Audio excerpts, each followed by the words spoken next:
ओम जय जय जय नमोस्तु नमोस्तु नमोस्तु।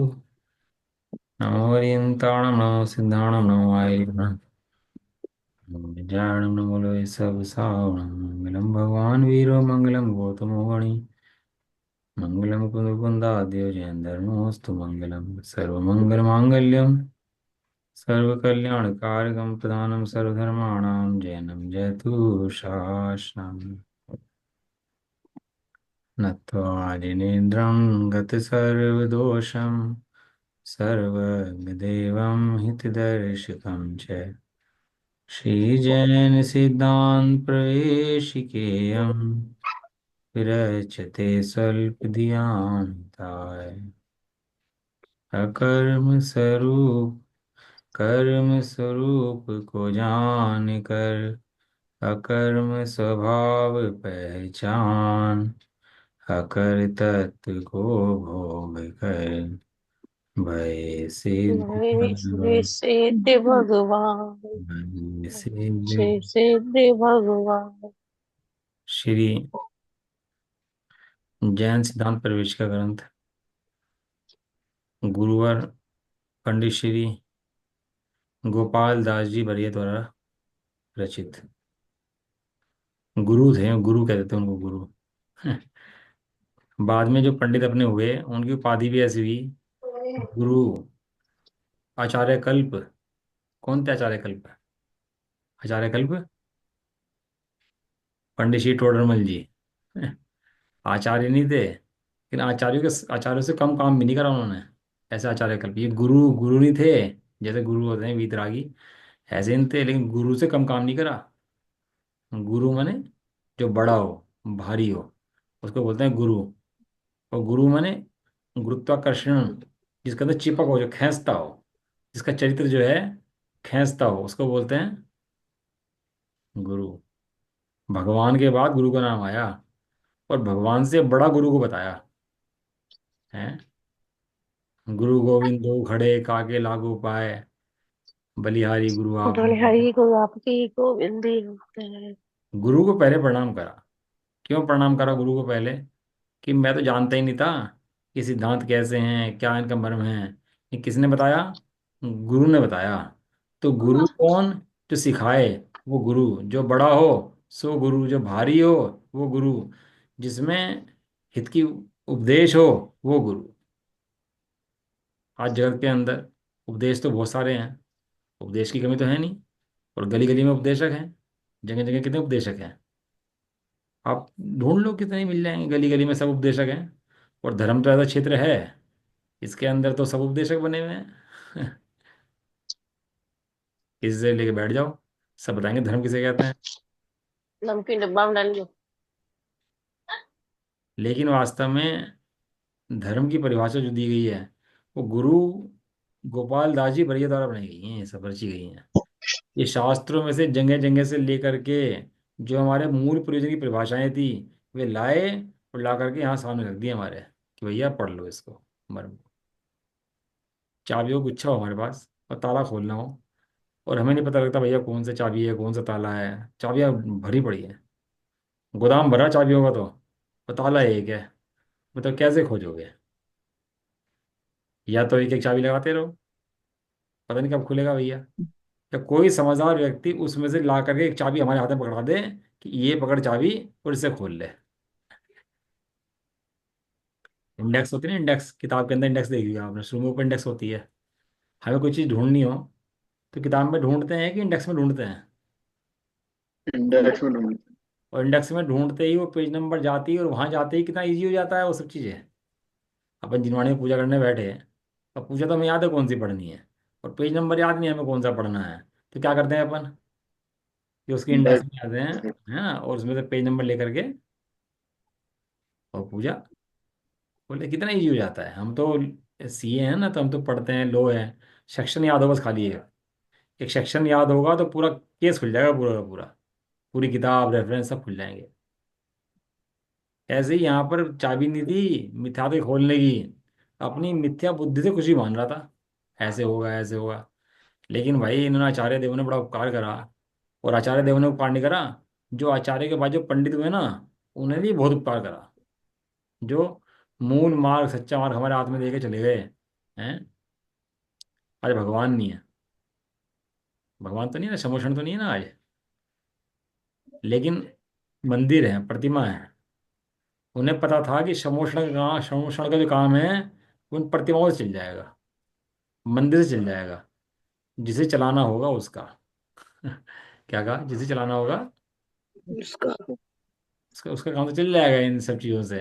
और जिसे नहीं चलाना होगा तो समोषण में चला पाएगा अपना काम। तो मूल काम क्या दे दिया? मूल में मंदिर दे दिए, प्रतिमा दे दी कि भैया तो भगवान के दर्शन कर सकता है, भगवान को देख सकता है। भले ही इस काल में भगवान ना हो, लेकिन मंदिर में प्रतिमा राजा कर दी। जिन प्रतिमा जिन सारखी, जिन प्रतिमा जिन वर्षी कहिए, हैं। और भगवान की दिव्य ध्वनि चली गई। अब भगवान की दिव्य ध्वनि पहले थी, समूषण थे तो दिव्य ध्वनि भी खिड़ती थी। अब दिव्य ध्वनि नहीं रही तो क्या करा फिर? क्या करें? उसका उसका उपाय क्या है? आवाज चलेगी। उसका उपाय क्या है? आवाज चली गई क्या? आवाज चली गई?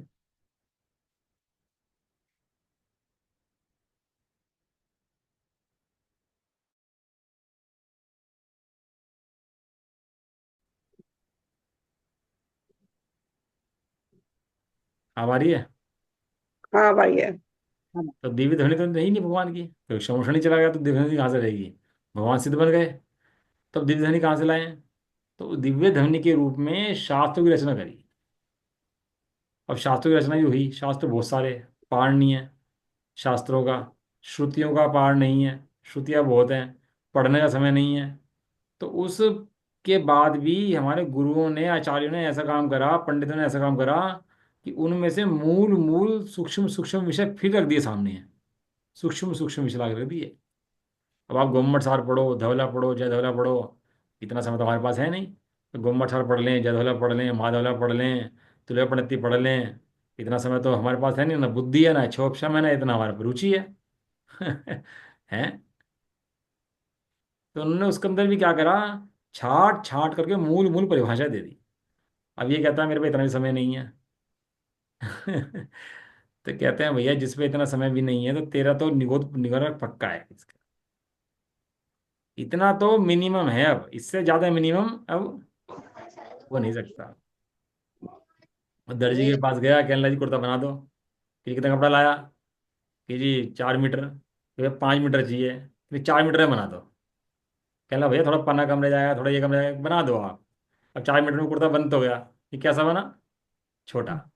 चलो काम चला लेंगे फिर भी।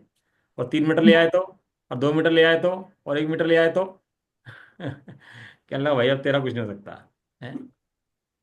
तब कम से कम कोर्स अगर कोई है तो सिद्धांत प्रवेशिका वाला जो कोर्स है, ये कर्णन योग के शास्त्रों का मिनिमम कोर्स है। क्या कहा? कर्णन योग के शास्त्रों का मिनिमम कोर्स है। Minimum course. खंडागम पढ़ो आप, उसके ऊपर टीकाएं पढ़ो, 16 16 भाग, 20 20 भाग पढ़ो उनके। और कर्म सिद्धांत पढ़ो, जीव कांड, कर्म कांड, तिलय प्रणति ग्रंथ पढ़ो, बड़े बड़े शास्त्र पढ़ो।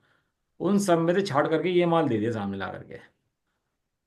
अब कोई इतने पढ़ने वाले कैसा है भैया? तो कहने लगे पिताजी रोबोट ले आए बच्चे के लिए। कहने लगे काम करे, आलसी है भैया तो एक काम कर, अब तेरे सारे काम रोबोट करेगा, ये जो भी करेगा ना तो कह देगा रोबोट को बटन दबा देना बस।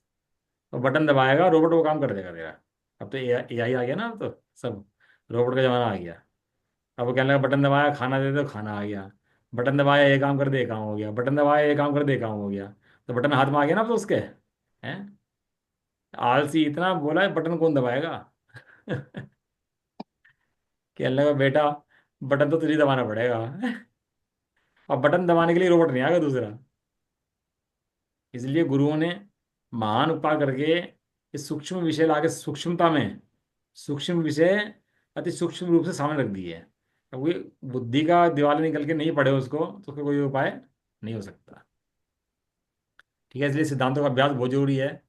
और सिद्धांतों का वो अत्यंत आवश्यक है, अत्यंत आवश्यक। ठीक है जी। अपन आगे चले हैं इसके अंदर। कोई किसी का प्रश्न इसके अंदर किसी को पूछना हो? ये कल जो बताया था विपाकी जीव, ये क्या होता है? विपाकी वर्ड क्या है? विपाक माने फल, विपाक माने फल होता है। विपाक जब शब्द आता है तो देखा होगा ना, फल पक गया, तो क्या कहते हैं? फल पक गया, विपाक हो गया। विपाक माने फल को प्राप्त हो गया।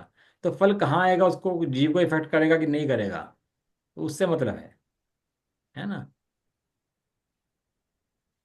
जैसे बाहर का रंग काला हो, तो वो पुद्गल विपाकी है। वो जीव अपने को पुद्गल ना माने तो जीव को इफेक्ट नहीं करता वो पुद्गल का उदय है, पुद्गल के अंदर है ऐसा। लेकिन बहुत सा ज्ञानावर्णीय दर्शनावर्णीय जीव को इफेक्ट करते हैं, इस अपेक्षा से वो विपाकी है। अब आज लास्ट है इसके अंदर आश्रव का हेतु, ये चार्ट हमारा पूरा हो जाएगा आज। और चार्ट पूरा होने के बाद कल से हम परिभाषा शुरू कर देंगे इसकी। सिद्धांत परिष्कार ग्रंथ जो है ना हमारा, अब इसकी कर्म की सिद्धांत की परिभाषा परिभाषा शुरू करेंगे। वो परिभाषाएं बहुत तेज चलेंगी और आराम से आपको समझ में आ जाएंगी परिभाषाएं, कोई वो भारी विषय नहीं है। आराम से समझ में आ जाएंगी परिभाषाएं। हाँ। अब कर्मों का होता है आश्रव। कर्मों का क्या होता है? आश्रव। आश्रम। आश्रव, बंध, संवर और निर्जरा, चार दशाएं कर्मों की हैं। ठीक है, कौन कौन सी हैं? आश्रव, बंध, संवर, निर्जरा। आश्रव मने कर्मों का आना, बंध मने कर्मों का रुकना, संवर मने कर्मों का आना रुकना। बंध मने संवर का हमारे प्रदेशों में रुकना, और संवर मने कर्मों का आना रुकना, और निर्जना मने कर्मों का निकल जाना। उदाहरण प्रसिद्ध है, सब जगह पढ़ती हैं, पहले से पुराना उदाहरण है।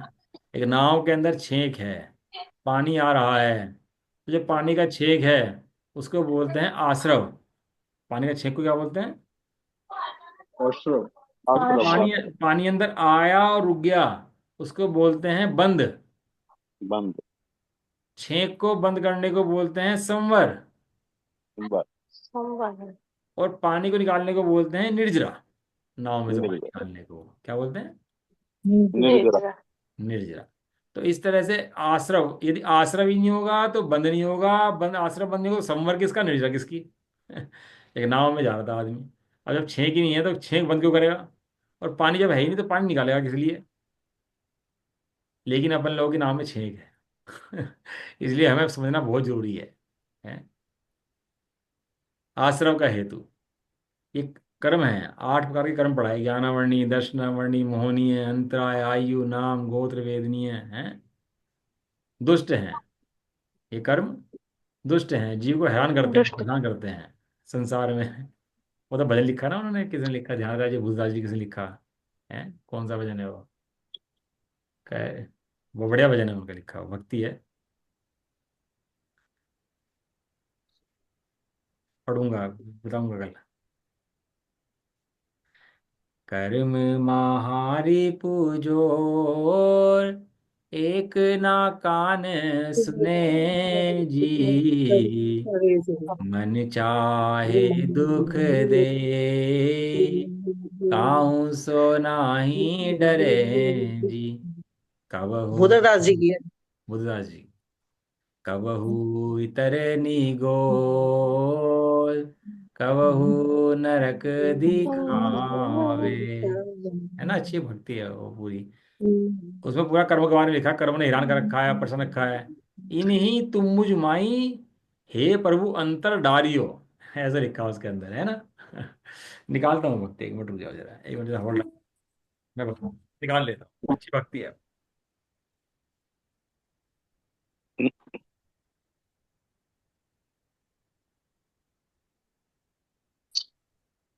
हम्म।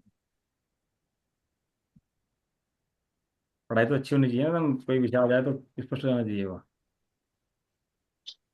पढ़ाई अच्छी नहीं, आनंदमयी भी होनी चाहिए। हाँ, एकदम आनंद रहना चाहिए उसके अंदर। आनंदमय होनी चाहिए, आनंदमय।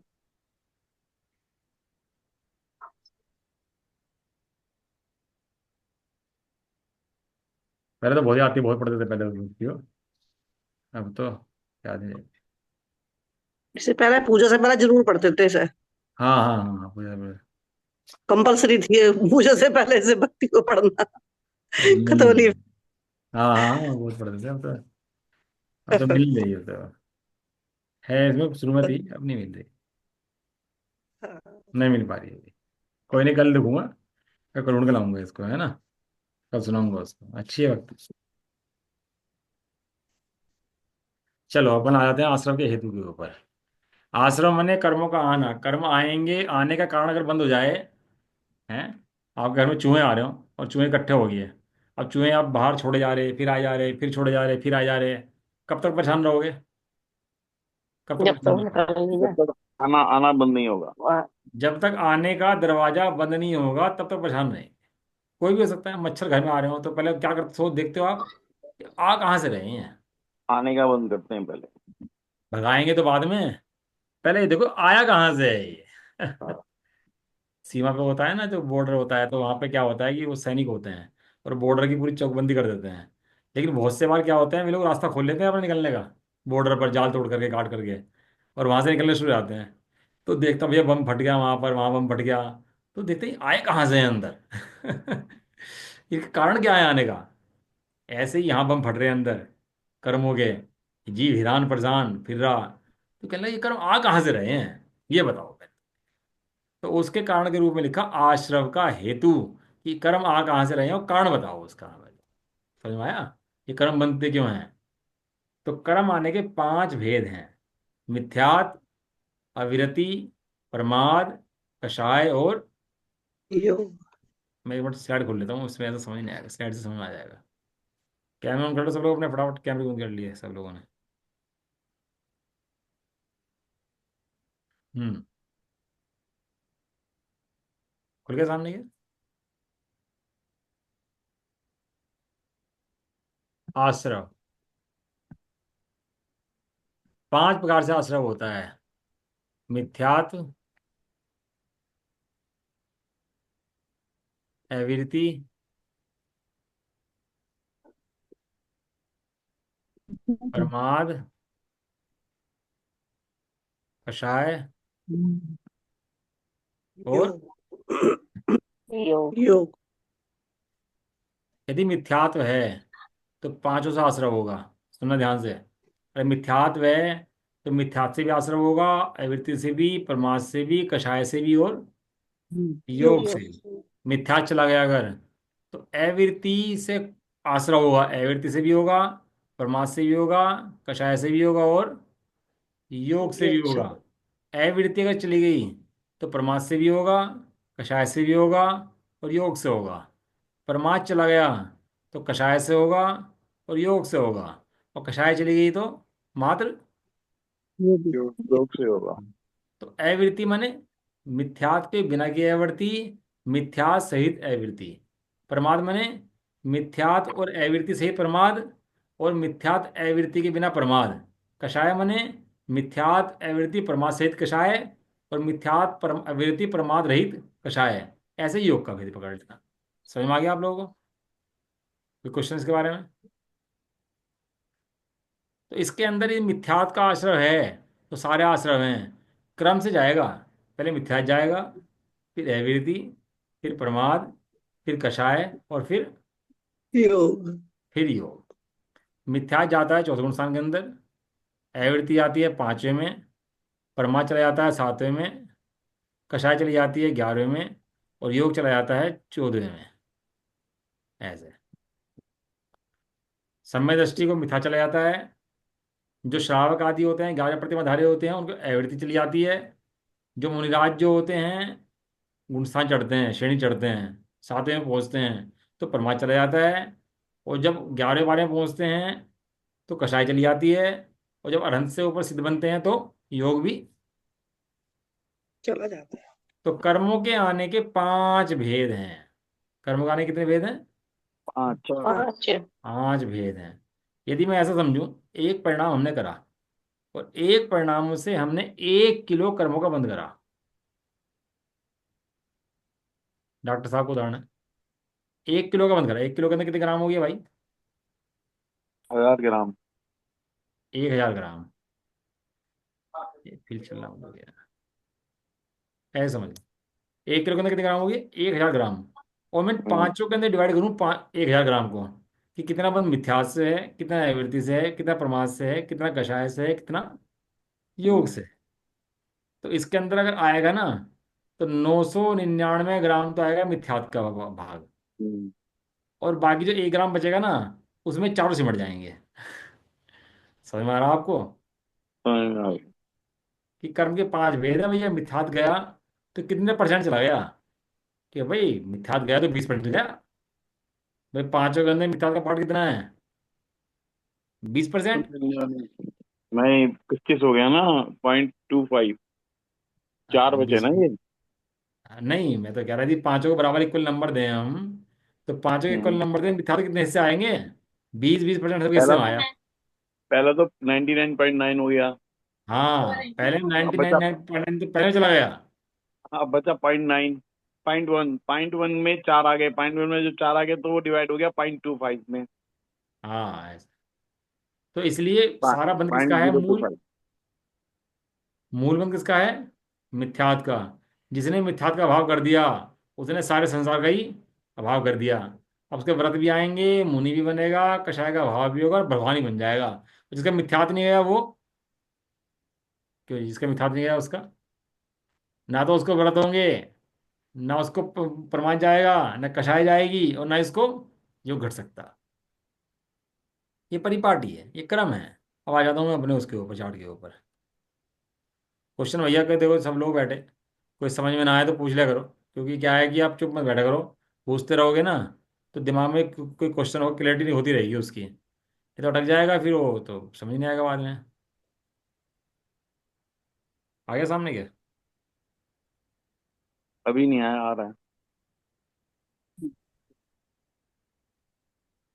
हम्म, हम्म, आ गया। हम्म, अब आया। जैसे भाइयों के अंदर प्रॉपर्टी के हिस्से हो रहे हो ना, और उनकी बहुएं बैठी हों, भाइयों की चार भाइयों हिस्से बढ़ रहे हो, और चार भाइयों की बहुएं बैठी हों, तो कितने ध्यान से सुनती हैं कि मेरे हिस्से में क्या आया, मेरे हिस्से में क्या आया। और कम ज्यादा हो जाए तो क्या होता है? लड़ाई। तो एकदम कहना सुनना शुरू हो जाता है आर्गूमेंट कि ऐसे क्यों कह दिया, ऐसे कर आर्गूमेंट दिया। शुरू हो जाते हैं। ऐसे ही यहाँ कर्मों के बंटवारे बट रहे हैं, कर्मों के बंटवारे नहीं बांट रहे, अपने को मोक्ष जाने की तैयारी कर रहे हैं। तो ये पूरा दिमाग लगा कर खोल के पढ़नी चाहिए बातें हैं। ये मोह का ताला खोल रहे हैं हम, संसार का ताला खोल रहे हैं, जो ताला लगा हुआ है मोक्ष के ऊपर। हमारा महल हो और ताला लगा है, चाबी मिल रही, परेशान हो रहे हैं, और कोई ताले की चाबी दे दे उसकी तो कितना आनंद हो। ऐसे ही यहाँ ताली चाबी मिल रही है भैया, तो इसलिए ध्यान से बहुत समझ के पढ़ना चाहिए। हाँ, देखो जी, आश्रम के हेतु के अंदर कषाय, मिथ्यात्व, प्रमाद, योग, चार चीजें ली हैं हमने। कितनी चीज बताई आपको? पांच चीज। मिथ्यात्व, एवृत्ति, बोलो। प्रमाद, प्रमाद। योग। प्रमाद, कषाय और योग। अब ये कहीं योग। कहीं क्या करते हैं, जो एवृत्ति है ना, तो कषाय में सम्मिलित कर देते हैं, और कहीं कहीं प्रमाद को कषाय में सम्मिलित कर देते हैं, ऐसा। तो वो चार रह जाते हैं, कहीं कहीं कुछ चार रह जाते हैं, कहीं चार रह जाते हैं। तो इसके अंदर कह रहे हैं कि मिथ्यास से 16 प्रकृतियों का बंध होता है। मिथ्यास से कितना बंध होता है? 16%। देखो छाड़ लेते हैं, 16 प्रकृति कौन सी है। इंटरनेट पर स्लो चलता है ना, तो काम खराब हो जाता है, पढ़ाने फिर डिस्टर्ब हो जाता है बहुत ज़्यादा। हम्म।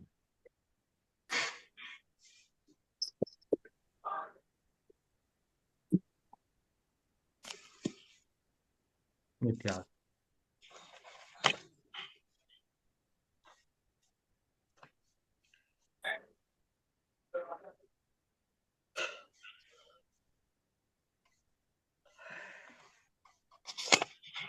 एक मिनट।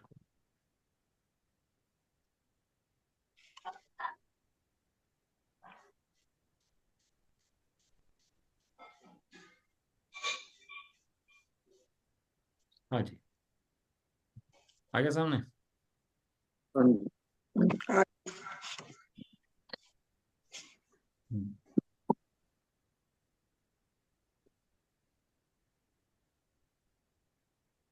ये बात बतानी भूल गया इसके अंदर में आपको। जितने भी कर्म हैं, ज्ञानवर्णीय, दर्शनवर्णीय, मोहनीय, अंतराय, उन सबके बंध का कारण केवल एक मोहनीय कर्म है। ज्ञानावरणी से ज्ञानावरणी नहीं बनता, दर्शनावरणी से दर्शनावरणी नहीं बनता, अंतरान से अंतराय नहीं बनता, आयु से आयुनी, नाम से नामनी, गोत्र से गोत्रिनी, और वेदने से वेदनी। सबका असर किससे होता है? मोहनीय। अब मोहने के कितने भेद हैं? मोहने के दो। कितने भेद हैं?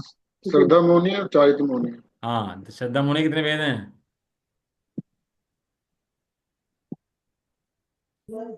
तीन है, तीन। हाँ, चारित्र होने के कितने भेद हैं? तीन। चारित्र होने के चारित्र होने के तीन भेद हैं। चारित्र होने के 25 भेद। 25। 25 भूल जाते हो आप। अनंतानुबंधी की चार, प्रत्याख्यान की चार, हाँ, प्रत्याख्यान की चार, संयोजन की चार, हास्य, रति, यरति, शोक, भय, जुगुप्सा, स्त्री वेद, पुरुष वेद और नपुंसक वेद। इन इन सब से ही कर्मों का बंध होता है। तो सबसे पहला जो कर्म है ज्ञानामृणी। एक मिनट, नाम को बता।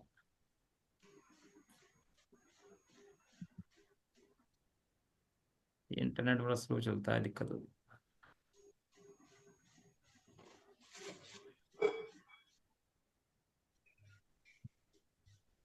तो वही भाग लेना बड़ वाली, उससे सही रहेगा।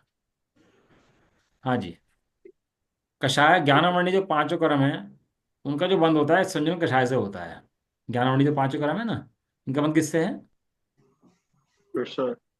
संयोजन कषाय। संयोजन कषाय से मतलब संयोजन तक की सब कषायों से बंध हो जाता है उसका। दर्शनावर्णी का जो बंध है वो भी संयोजन कषाय से है। और दर्शनावर्णी की जो नौ नींद की प्रकृतियां हैं। कहाँ चला जाता है यार, डिस्टर्ब हो रहा है बहुत ज़्यादा पढ़ाई में आज, मजा नहीं आ रहा पढ़ाई में। बड़ी फाइल खोलता हूँ इसकी।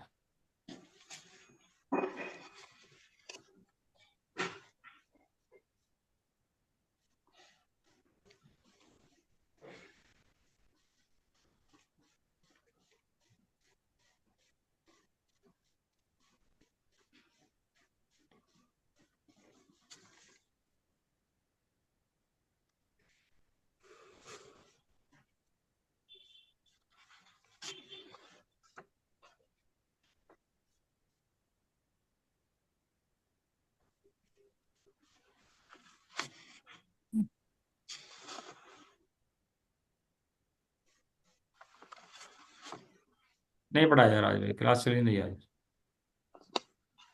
कल पढ़ा लेंगे इसको।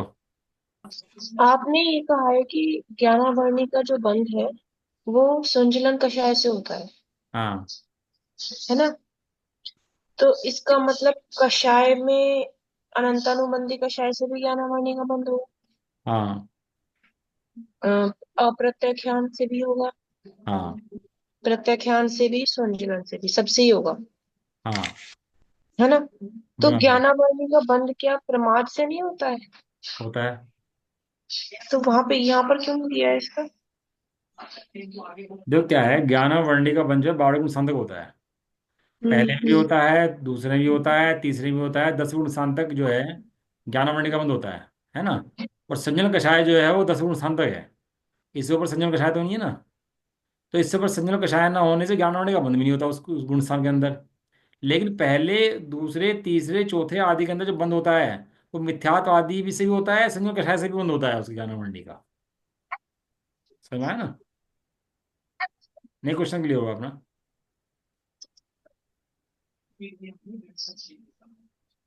ये क्वेश्चन था, कुछ और क्वेश्चन था? तो यहाँ पे सबका वो आना चाहिए ना, कि मिथ्यात्व से भी बंध सबका। है और प्रमाद। हाँ, सबका आने का मतलब ये मैक्सिमम पकड़ा है, लास्ट वाला पकड़ा है इसके अंदर ये, कि हाँ, ये लास्ट तक भी कहाँ जाएगा ये।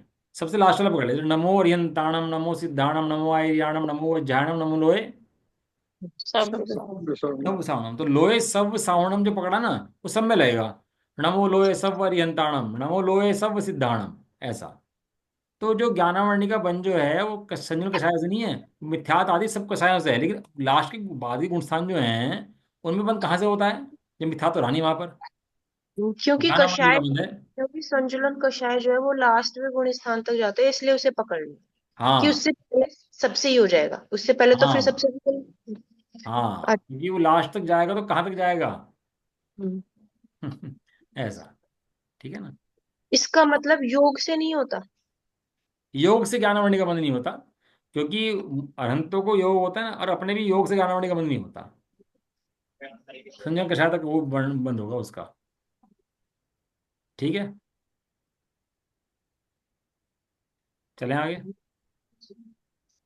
दर्शनावर्णी। दर्शनावर्णी के अंदर संजन कषाय संयोजन कषाय, संयोजन कषाय, संयोजन कषाय, ठीक है जी। अब इसके अंदर निद्रा की 5 प्रकृतियां थी। निद्रा, निद्रा निद्रा, प्रचला, प्रचला प्रचला और स्त्यान गृद्धि। गलती। इसके अंदर जो निद्रा का बंध है वो संयोजन कषाय से होता है, क्योंकि मुनिराज के संयोजन कषाय होती है और मुनिराज भी निद्रा लेते हैं, इसलिए वो लास्ट की कौन सी कषाय पकड़ी? संजलन। संजिलन। लेकिन वो निद्रा निद्रा ले, परचला ले, परचला सॉरी परचला नहीं, परचला परचला ले, स्थान कर दे ले, गहरी नींद में सो जाए, तो उससे अनंतानुबंधी का वो बनती है अनंतानुबंधी से। और अनंतानुबंधी मिथ्यात साथ रहते हैं, पता है आपको? तो मिथ्यात और अनंतानुबंधी से बनती है निद्राएं, ये जो गहरी नींद सोते हैं ना हम, ये। तो सोचता हूँ मैं गहरी नींद सोता हूँ, अच्छी नींद सोता हूँ, आराम करता हूँ खूब, मुझे तो बड़ा अच्छा मजा आता है। ये सब जितनी गहरी नींद है, ये सब अनंतानुबंधी मिथ्यात साथ बनती हैं। देखो आप, जो हल्की नींद वाले होते हैं ना, उनकी वो कम कषाय पड़ती है उसको बंधन में। मोहनी की जो मिथ्यात पकड़ती है वो तो मिथ्यात से बनती है, उसमें तो कोई बात ही नहीं है। लेकिन जो दो प्रकृति है उसकी मिश्र प्रकृति, वो किसी कर्म से नहीं बनती, वो टुकड़ा है मिथ्यात का। क्या है वो? मिथ्यात का टुकड़ा। और मिथ्यात आता है किससे? मिथ्यात से। और बाकी दोनों आते नहीं है, वो मिथ्यात के बढ़ते हैं बाद में जाकर के, मिश्र भी और प्रकृति भी। इसलिए उनके आश्रम का कोई भेद ही नहीं है, वो आश्रम नहीं होता उनका, उनका टुकड़ा होता है। जो पीछे पड़ा है उसके टुकड़े का नाम मिश्र प्रकृति है। थोड़ा भारी पड़ रहा होगा, बाद में जब परिभाषा लिखेंगे तो इजी कर देंगे। अनंतानुबंधी का शायद तो अनंतानुबंधी से बनती है। अप्रत्यख्यान, अप्रत्यख्यान से, प्रत्यख्यान, प्रत्यख्यान से, और संजुलन, संजलन से। संजुलन से। अब आ जाते हैं नौ कषाय के भेद। नौ कषाय के अंदर हास्य, रति, अरति, शोक, भय, जुगुप्सा, स्त्रीवेद, पुरुषवेद, नपुंसकवेद। हास्य बनती है सुनील कषाय से, रति बनती है सुनील कषाय से, अरति बनती है प्रमाद से, शोक बनता है प्रमाद से, भय बनता है सुनील कषाय से, जुगुप्सा बनती है सुनील कषाय से, और तीन वेद के अंदर जो स्त्री वेद बनती है वो अनंतरमंदी से बनती है, और नपुंसक मिथ्यास से बनता है। यानी कि मिथ्या दृष्टि ही स्त्री नपुंसक बनता है। कहने का मतलब ये है, क्या कहा? मिथ्या दृष्टि ही स्त्री बनेगा और नपुंसक बनेगा। यदि किसी को स्त्री का बंध हो गया मिथ्या दृष्टि को, और वो इसी भव में सम्य दृष्टि हो गया, तो स्त्री नहीं बनेगा, तो पुरुष बनेगा। क्यों? क्योंकि चार गतियों के अंदर चार आयु के अंदर फेर नहीं होता।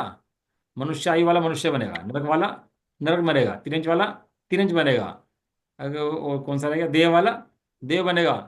लेकिन मनुष्य के अंदर तीन भेद हैं। कौन कौन से? स्त्री, पुरुष, नपुंसक। यदि मनुष्य के अंदर किसी ने नपुंसक का बंध कर लिया, तो नपुंसक का बदला पुरुष बन जाएगा वो जी, यदि समदृष्टि हो गया एक बार तो। ऐसा। लेकिन आती कहाँ से प्रकृतियां हैं? पुरुष आती है संयोजन से, और स्त्री आती है अंतर्मंदी से, नपुंसक आती है मिथ्यास से।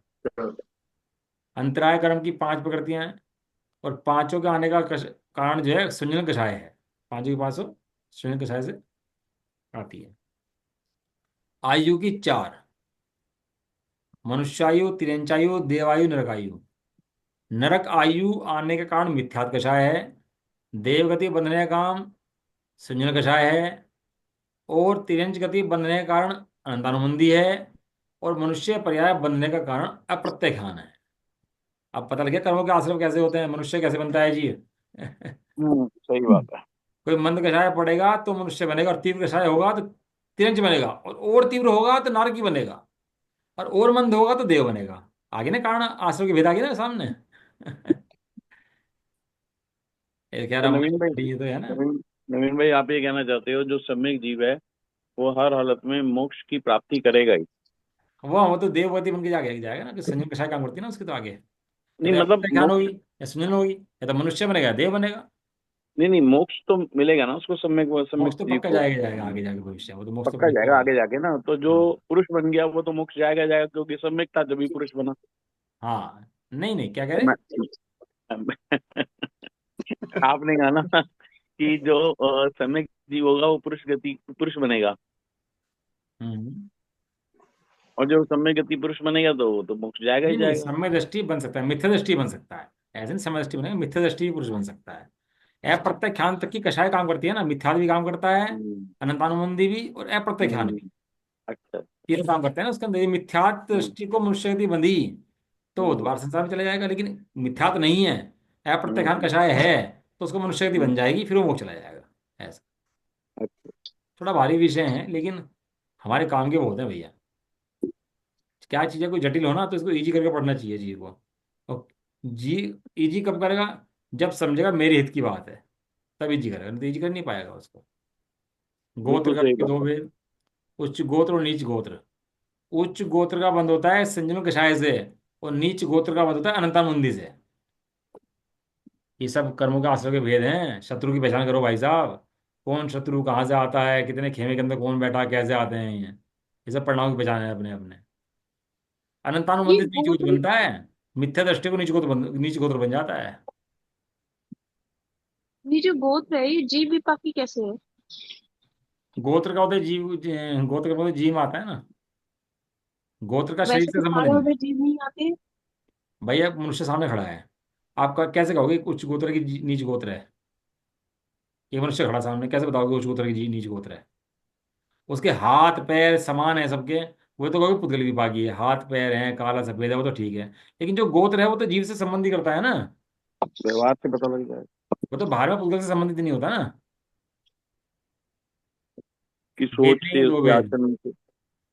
वेद ने ये दो भेद अगर अगर आप ये कह रहे हैं कि जो गोत्र है वो जीव से वो रखता है रिलेशन, हम्म।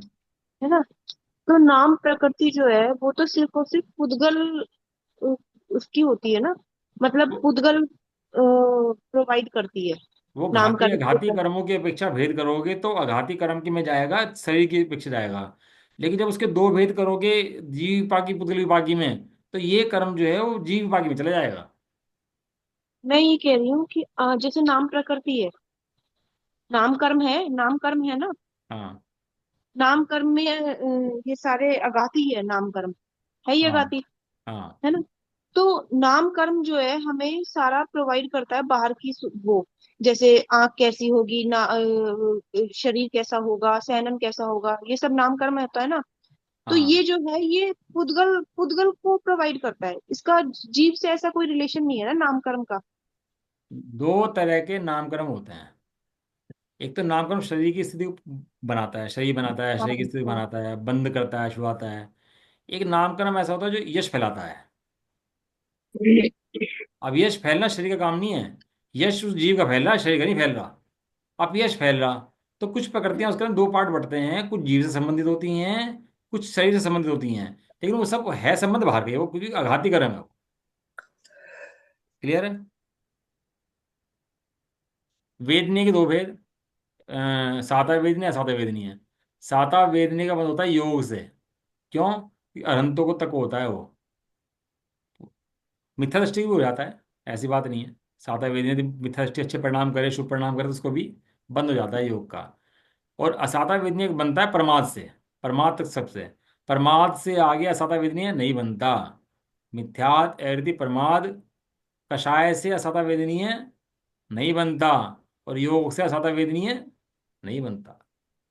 केवल मिथ्यात्व से ये बनता है। अब नाम करने की प्रगतियां आ गई, जो चार गतियां हैं। चार गति के अंदर मनुष्य जो गति है वो प्रत्याख्यान से, तिर्यंच अनंतानुबंधी से, देव संजुलन से, और नारकी मिथ्यास से बनती है।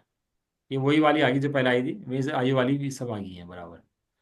आनुपूर्वी के अंदर चार, मनुष्य प्रत्याख्यान तिरंज चंद्रमंदी देव संजनन और नारकी मिथ्यात्व, वही सेम आ गई। वो जो पहले आयु के अंदर आई थी, वही गति के अंदर आ गई, और वही आनुपूर्वी के अंदर आ गई।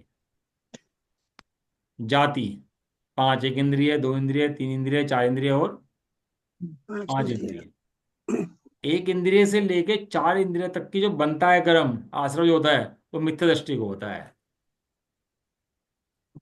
यदि हम मिथ्या दृष्टि हैं तो हम एक इंद्रिय से लेके चार इंद्रिय तक कोई भी कर्म मान सकते हैं।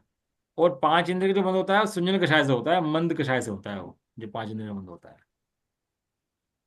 जो असैन्य पंचेंद्रिय का होता है। वो पंच इंद्रिय में से। वो संयोजन कषाय से। आज हम बैठे ना यहाँ पर, तो कोई संयोजन कषाय का मंद कषाय का उदय रहा है, इसलिए यहाँ बैठ के सुन पा रहे हैं। तीव्र कषाय होती तो बैठ ही नहीं पाते यहाँ पर। शरीर पांच, उदारिक वैकेरिक आहारक तेजस कारमाण। उदारिक शरीर है प्रत्याख्यान से, वैकेरिक आहारक तेजस और कारमाण संजन कषाय से इनका बंध होता है। क्यों संजन कषाय से होता है? कि मुनिराज को भी कर्मों का बंध होता है। वो कहाँ से होता है? वो संजलन से होता है बाद में। और इसके बाद जो बंधन है, संघात है, इन 10 का बंध नहीं होता, क्योंकि वो शरीर के ही भेद हैं आगे आगे। सहनन 6, जो सबसे बड़ा सहनन है, उसका होता है संजनन से बंध। और न्याय न्याय ग्रुप परिबंधन मंडल का होता है अनंतरमंदी। बाकी तीनों चारों अनंतरमंदी से। और हुंडक होता है मिथ्यास से, जो संस्थान होता है। सहनन, सबसे पहला सहनन है अप्रत्याख्यान से, बाद के चारों अनंतरमंदी से, और असंप्रता सप्राटिका मिथ्यास से। अंगोपांग, औदारिक अप्रत्याख्यान, वैकेरिक आहारक सुंजनन से। और बाकी जितनी 20 प्रकृतियां कर्मों की हैं, सबका बंद होता है सुंजनन से, जितनी भी कर्मों की हैं, है ना। तो घात प्रघात संजनन से, आतप संजनन से, आतप मिथ्यास से, उद्योत अनंतानुबंधी से। ये पढ़ लेना आप लोग, यार चैप्टर बाद में आगे पढ़ा लेंगे इसको, है ना। अभी मेरे ख्याल से विषय ज़्यादा है नहीं इसके अंदर पढ़ाने का ऐसा कुछ। तो जब आएगा ना चैप्टर और जब खोलेंगे, तो उस टाइम पर इसको पढ़ लेंगे, है ना। यहाँ पर इतना हो गया अपना। आगे चैप्टर और बाकी चर्चा कर लो, कल कर लेंगे। कल से चैप्टर शुरू हो जाएगा इसका। एक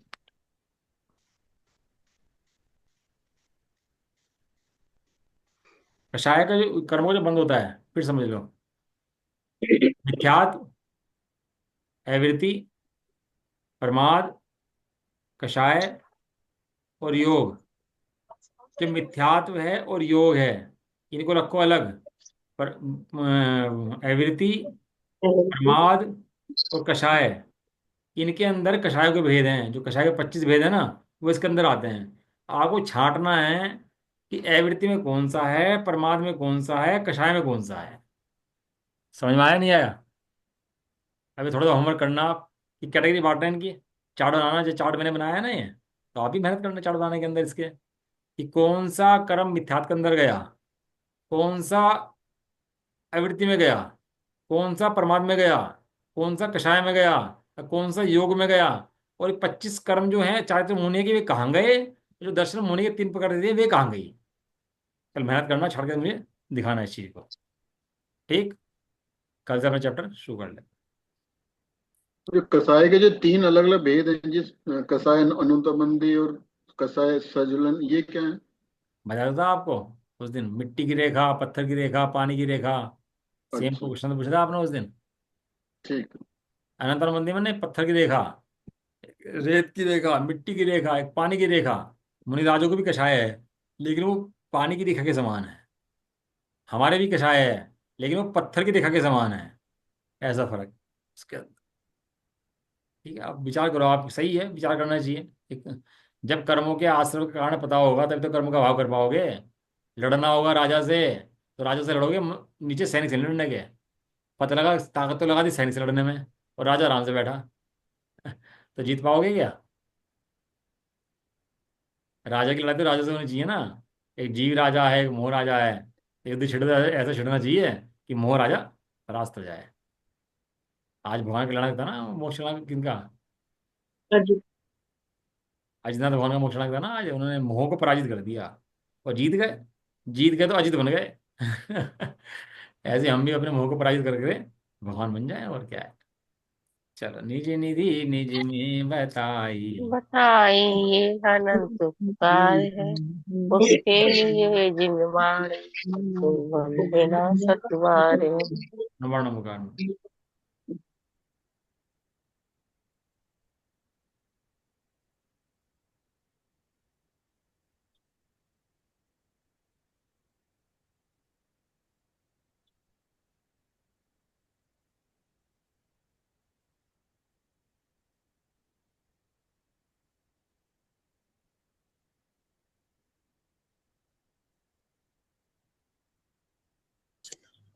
जय प्रदाशिनी माता की, जय हो। जय हो। महान जैन धर्म की। जय हो। जय हो। मैं समझता हूँ विषय थोड़ा भारी है, और मैं ये भी समझता हूँ कि आप लोगों को समझ में शायद कम आ रहा होगा, लेकिन थोड़ा लगे रहोगे और समझते रहोगे तो ऐसी बात नहीं है पकड़ में ना आए। अच्छी अच्छी चीज़ें समझ ली। और शादी नहीं हुई थी तो उस समय बच्चे पालने नहीं आते थे, और बाद में बच्चे पालने भी सीख लिए, घर चलाने भी सीख लिया, सब कुछ सीख लिया। ये भारी तो है, ये तो मैं भी समझता हूँ, लेकिन अपने हित का है, बस ये समझ कर पढ़ते रहना आप लोग, ठीक है ना। ये भारी शब्द मत बोलो, बोलो हित का है। हितकारी है, सही। भाई हितकारी है तो अपना आप हल्का हो जाएगा। हाँ हितकारी है। अब भारी भारी बोलोगे तो नहीं भी होगा तो भारी हो जाएगा। हाँ ये बस हितकारी है। हितकारी है। एक साथ बोलिए। जय जय जय। जय जय जय जय जय जय सभी को जय जय जय जय। जय। सभी को